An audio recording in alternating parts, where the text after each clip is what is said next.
René Dumont sort un livre intitulé « L'Afrique est mal partie ». Clairement, il pose la question « Quel développement pour l'Afrique? Quelle Afrique au lendemain des indépendances ?» Et il conclut « Nous sommes mal partis ». Et je crois que cette déclaration faite et qui fait le titre de son ouvrage n'a pas changé la situation de notre Afrique jusqu'à aujourd'hui. Je vais d'abord parler de l'évolution politique du Dahomey entre 60 et 72 et montrer comment est-ce qu'en fait nous étions l'enfant malade de l'Afrique. Ensuite, j'aborderai la période révolutionnaire pour montrer comment nous avons évolué de façon chaotique pour aborder le renouveau démocratique et revenir à la phrase prononcée par Théodore Drey le 28 février 1990 où il disait « Nous avons vaincu la fatalité ». Avons-nous vraiment vaincu la fatalité? C'est à nous ensemble tous de conclure pour voir si au lendemain de l'indépendance à ce jour, nous avons évolué de façon positive ou non. Je vais commencer donc par montrer que tout le long de la première décennie de notre pays, nous avons connu une série de régimes politiques.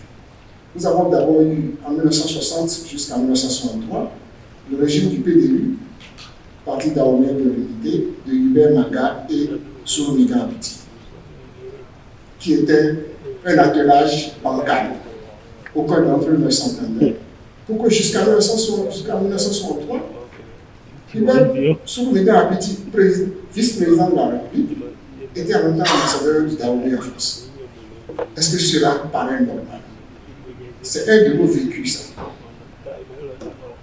En 1963, il y a eu les 3 journées révolutionnaires, 26, 27, 28 octobre 1963, et Manga a renversé un régime militaire du colonel Souroulou s'installe. Avec la complicité des 2 autres, à savoir Souroumiga Abiti et Aroma Debe, qui avait été enfermé en 1960, qui a ensuite été libéré. Nous avons un nouveau régime qui s'installe avec la 3e constitution de notre pays en 1964. Élection et un nouveau régime s'installe. Un autre attelage, maintenant, après Manga Abiti, c'est maintenant Souroumiga Ahmadebe, où le régime paraît ingérable. Souroumiga Abiti est président de la République et Ahmadebe est vice-président de la République, président du Conseil des ministres. Il y a donc un attelage bancal qui s'installe où le pouvoir est partagé entre 2 personnes qui ne se sont jamais entendues. En 1964, ce régime est renversé, crise au régime dans le choix du président de la Cour suprême. Il y avait 2 candidatures, chacun soutenait sa candidature. Ça aboutit à la destitution de Souroumiga Abiti par Ahmadebe, qui lui-même est destitué, et Kongakuka Taïrou s'installe comme président de la République pendant 1 mois. Et en décembre 1967, il est renversé par le général Sodou, puisqu'en même temps, pour le remercier d'avoir renversé l'autre, le colonel devient général. En 1965, donc, Sodou s'installe et va régner jusqu'à 1967. En 1967, il va en France parce que les difficultés financières étaient nombreuses, et c'est la situation que nous vivons. Nous sommes dépendants depuis le lendemain de la Première Guerre mondiale. C'est par des subventions budgétaires régulières que la France a permis au budget national d'être bouclé. Depuis le lendemain de la Première Guerre mondiale. Alors qu'avant la Première Guerre mondiale, le Dahomey était le grand bailleur de fonds du budget fédéral de l'Afrique occidentale française. Nous sommes donc dans une situation où le régime évolue de façon chaotique. 65 se remonte au pouvoir et en 67, il est renversé parce que revenant de France, où la France célèbre de Nice à Paris, c'était l'allégresse, la joie. Les jeunes cadres de l'armée renversent Souroulou en 1967 et s'installent, allés comme président de la République. Et en 1968, ils organisent la première élection démocratique de ce pays. et Basile Adjumomoni est élu. Mais ils vont estimer que le pourcentage étant faible, ils annulent les élections et, avec l'aide de la France, ils installent Émile Bernard Zissou, qui, dès l'année suivante, en décembre 1969, est renversé. J'étais étudiant à Lomé en ce moment-là. J'ai fêté le coup d'État. Nous étions chez nous, nous ne comprenions pas grand-chose de la politique. Et Zissou nous a maltraités en tant qu'élèves au lycée de l'Ancien à l'époque. Je me souviens de notre grève de mai 1969, avec à notre tête Raoul Daba, père son âme, qui nous a dirigés et nous avons été renvoyés, les écoles ont été fermées. Et heureusement, la même grève se déroulait à Dakar et le bac n'a été organisé qu'en octobre 1969. Sinon, nous n'aurions pas été au bac. Et Zissou renversé en 1969, un directoire s'installe de Souza, qu'on était, je oublie son nom, Sizoga, le colonel Sizoga. Et il décide de faire des élections. Et ils font des élections rotatives. Département du sud-est, du sud, du sud, du sud-ouest, du centre, du nord-est, du nord-ouest. Ils sont arrêtés le sud.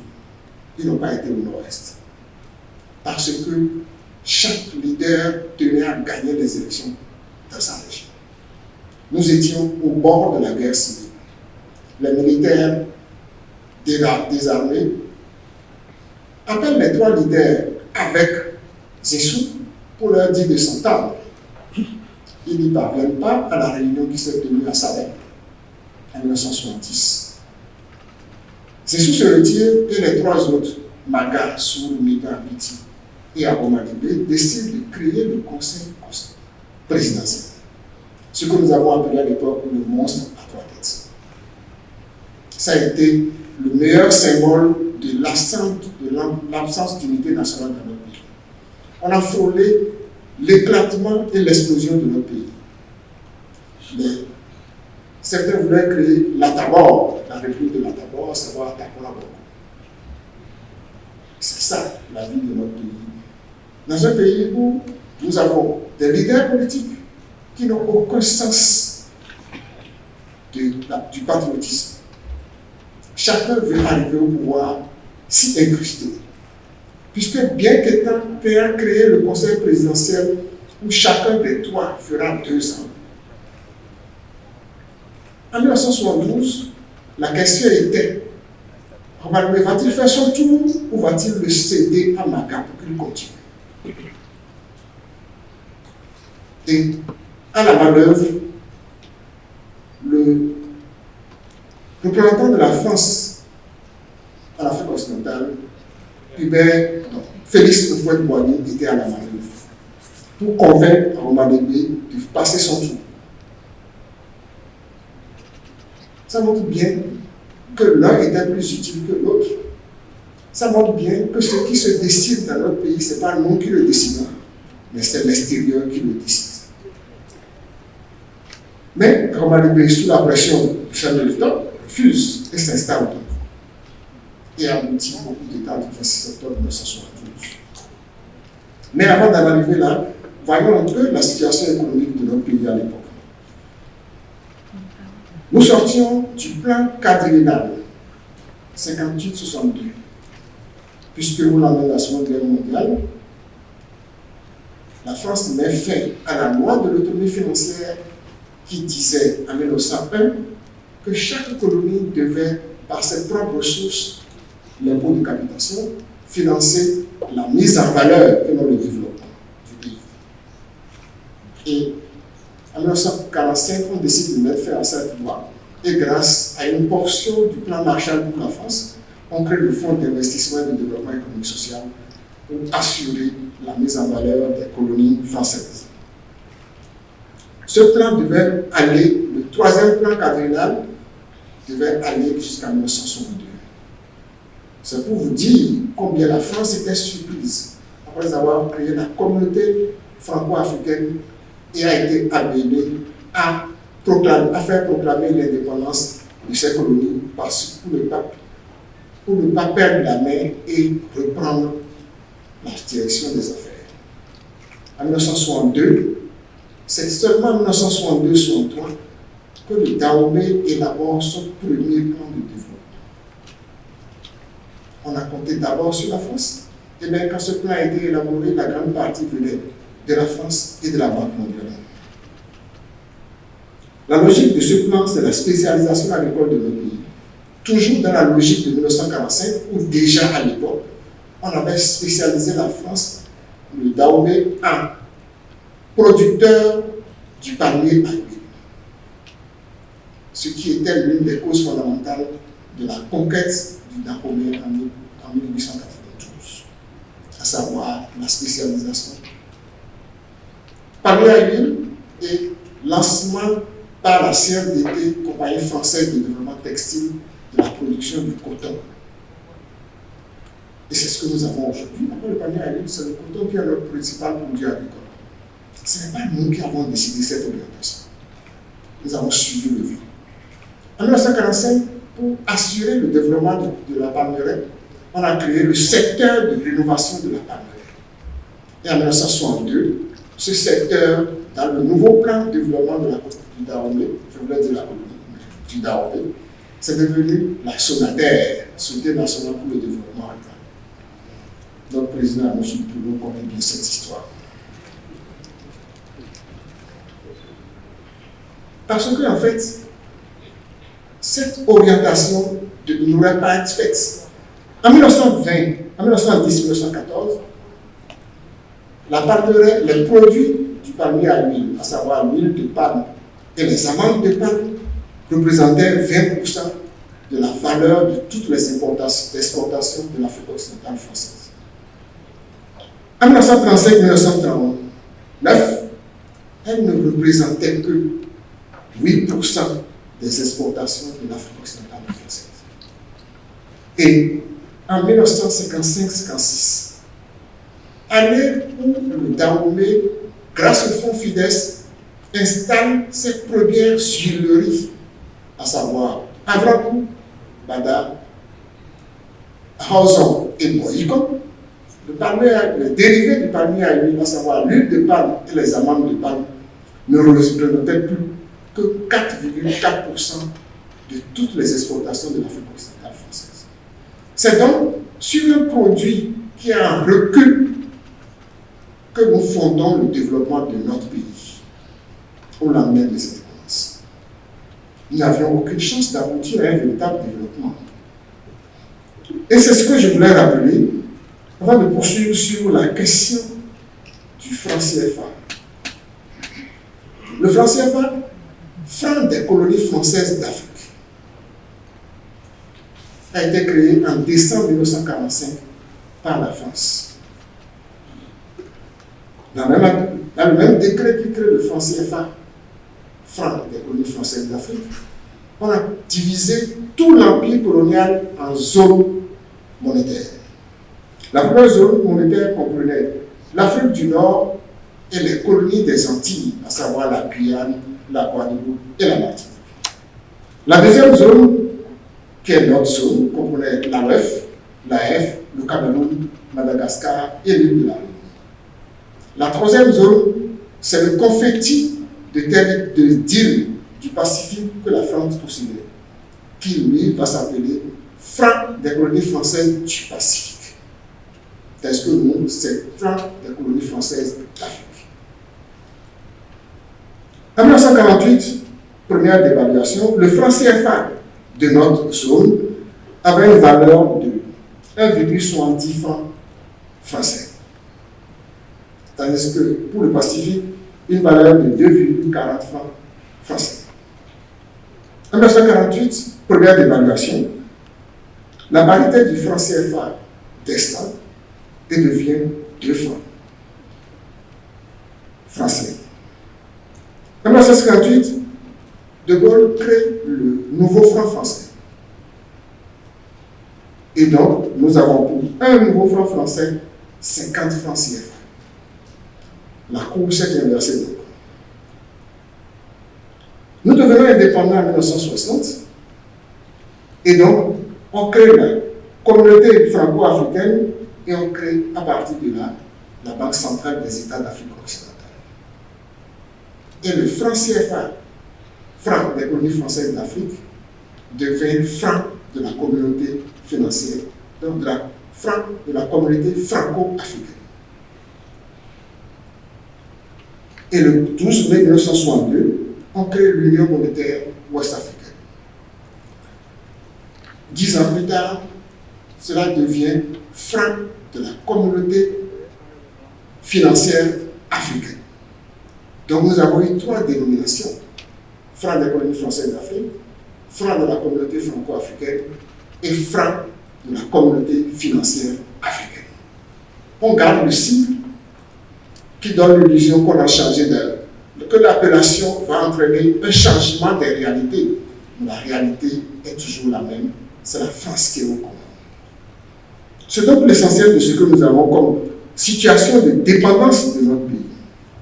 Pour la période révolutionnaire donc, qui suit en 1972, nous avons une première phase, la grande phase d'agitation, 1972-1975, et nous serons les 3 octobre 1972, 30 novembre 1974 et 30 novembre 1975. Première glorieuse, c'est le discours programme. Parce que le discours prononcé par le commandant Mathieu Kérékou le 26 octobre 1972 va entraîner un enthousiasme sans fin. Le discours prend fin par la Vive la Révolution, après avoir fait une description scientifique de la nature et de la qualité du conseil présidentiel du monstre à 3 têtes.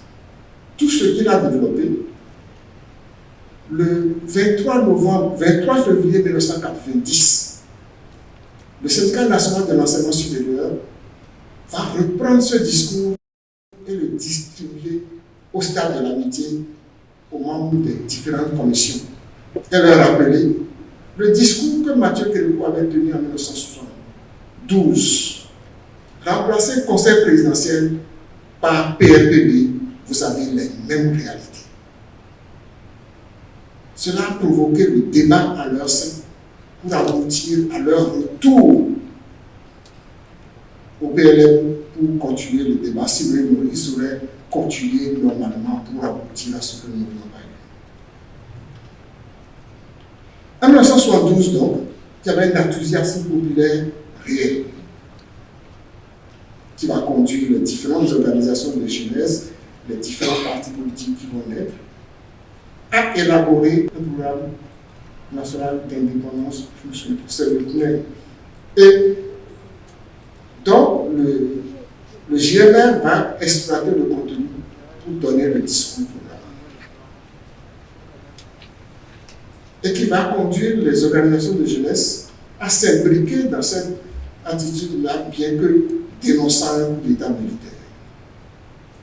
Mais l'enthousiasme est tel qu'ils risquaient d'être en porte-à-faux par rapport à leur propre base. C'est ce que l'Association des étudiants d'Aomé en France a voulu expliquer face à l'interpellation de la Fédération des étudiants d'Afrique noire en France et des différentes organisations territoriales résidant en France. Ça va donner ce que l'AED va appeler en 1973 soutien tactique, démarcation stratégique. Je me souviens comment est-ce que dans les années 1990, 91, 93, se riant de nous, mais c'est quoi ce groupe a dit? Oui, ce sont ceux qui ont fait cette tactique de démarcation stratégique. Nous avons fait quelque chose. Certains suivaient. Donc, il vaut mieux agir que de suivre. Au lendemain de tout cela, progressivement, le régime militaire s'installe, s'impose et, après le discours programme, prend l'option marxiste-léniniste du 30 novembre 1974 et dans une fuite en avant liée aux assassinats de 1975, on crée la République populaire du Bénin. Quand je relis le discours, je vois dedans qu'il y a toute une série d'erreurs historiques qui vont fonder cela. Par exemple, on parle d'un royaume de Savie qui n'a jamais existé. sa vie, le nom de sa vie, c'est le nom du camp militaire créé par Agadia en 1727, quand il a conquis le royaume Ouéda de Sahé, qui est différent de Djavi, qui est le camp militaire installé près de la ville détruite. Et on disait, ce camp tient en main la ville de Gléoué, parce qu'à l'époque, il y avait 5 forts français, 5 forts militaires européens dans la ville, qui ont empêché Agadia de rentrer dans la ville. Qu'il contourne et il crée la redoute militaire de Tsumboji, qui tient la route de la mer, puisque Ouida, Gléoué n'est pas une ville côtière, mais une ville à 4 km de la mer. Il crée la redoute militaire de Tsumboji, où il nomme un de ses militaires et lui donne le nom de Kakana. Kakana Kouona Renega. Et la famille Kakanakou est toujours aujourd'hui chef du village de Tsumboji. Je m'excuse de cette discrétion. Je reviens à notre histoire. Nous avons donc une nouvelle appellation, une nouvelle domination pour notre pays, la République populaire du Bénin, qui s'installe et qui va aboutir à ce que leur politique était si négative que nous avons été obligés de nous mettre sous les fourches codines de la Banque mondiale et du FMI. Malgré cela, ça a été tel que nous aboutissons à des mouvements populaires, conduits principalement par le Parti communiste du Dahomey, PCD, pour aboutir à reconnaître, à séparer l'État du parti et à aboutir à la conférence nationale. La conférence nationale a lieu, elle a duré 10 jours, et aboutir à un discours du rapporteur général qui dit « Nous avons vaincu la fatalité ». L'avons-nous vraiment vaincu? Nous avons, de 1990, 91 plutôt, à ce jour, la conférence a dit que ce sont les partis politiques qui vont animer la vie politique. Aucun chef de parti n'a été élu président de la République.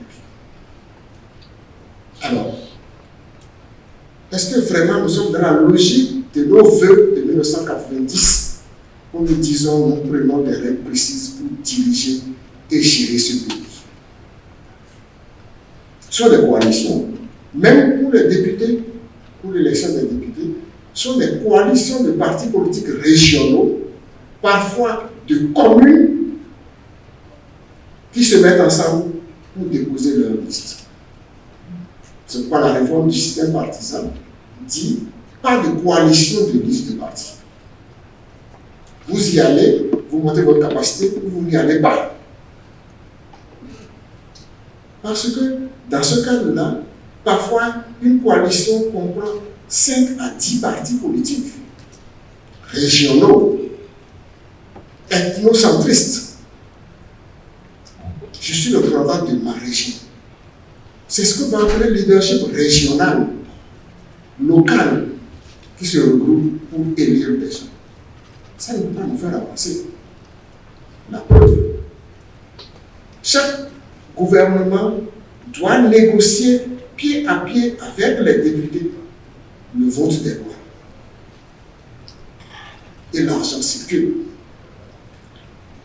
Je me souviens de Mme Rosine Soumo disant l'argent circulait chez lui. C'était ça la réalité. Ça ne peut pas conduire à un développement. C'est ce que nous avons vécu. Je me souviens également, pour montrer combien notre dépendance était totale, un chef d'État disant « J'ai tiré le leçon. Je ne prendrai jamais un acte contre la France qui veut rester au pouvoir. » Authentique, c'est des hommes politiques, des leaders de partis qui me l'ont rappelé. C'est le meilleur symbole de notre dépendance quand un chef d'État au pouvoir dit « Je ne peux rien faire sans l'accord de la France. C'est le meilleur symbole pour montrer que nous sommes dépendants de quelqu'un d'autre. Surtout dans les années d'après 1990, notre continent a vécu des situations terribles. C'est la période 90-2020 où nous avons eu le plus de guerres, où les Africains sont en guerre contre eux-mêmes à l'intérieur de leur territoire. Des guerres suscitées par les puissances impériales, poussées par les puissances impériales, avec l'aide d'autres chefs d'État africains. Le symbole qui a le plus démarré ça, c'est la Somalie. La Somalie est en guerre depuis 1989. Ce n'est plus un État. Nous avons eu, à cette occasion, l'intervention des puissances européennes et américaines. Les États-Unis, sous Bill Clinton, ont dû fuir et partir. Chacun d'entre nous a vu le film La chute du Faucon Noir, qui montre comment est-ce que les États-Unis, après cette expérience, ont préféré se retirer. Ils opèrent également maintenant partout, interposés, etc., mais n'ont pas mis le pied sur le sol. Nous avons la guerre au Libéria, puis la guerre au Sierra Leone, où les Comores, où la CEDEAO, à travers les Comores, a essayé de régler cela. Nous avons la guerre du Biafra, ça c'est dans les années 60-70, où la France également a voulu faire éclater l'unité du Nigeria pour prendre la région du sud-est qui était riche en pétrole. Et ce sont nos ressources minières qui sont les causes fondamentales de notre dépendance. En première, le professeur Aoulou nous faisait un cours et le cours de géographie était intitulé Le Zaïre, scandale géologique. Se trouvent réunis sous un même territoire les richesses minières essentielles de notre continent et les terres rares.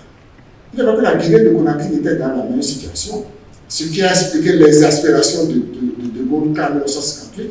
La Guinée a voté non au référendum. On l'a puni. À partir de là, nous avons un certain nombre de réalités qui sont là. La guerre est venue et d'abord, il fallait éliminer celui qui était le plus patriotique et le plus nationaliste des gens, Patrice Lumumba. Et ce sont les Américains et les Belges qui ont réglé cette question. Un fantoche est venu et a laissé faire. Il est renversé et ça a donné ce que nous avons vu aujourd'hui, la MONUSCO, qui est là depuis 30 ans, donc depuis 20 ans, et n'a rien réglé. Jusqu'à ce que les Congolais même disent quitter notre pays. C'est la situation que nous vivons également en Afrique de l'Ouest, avec la MINUSMA au Mali. Ils sont là depuis 2013. Rien n'a changé. La guerre continue.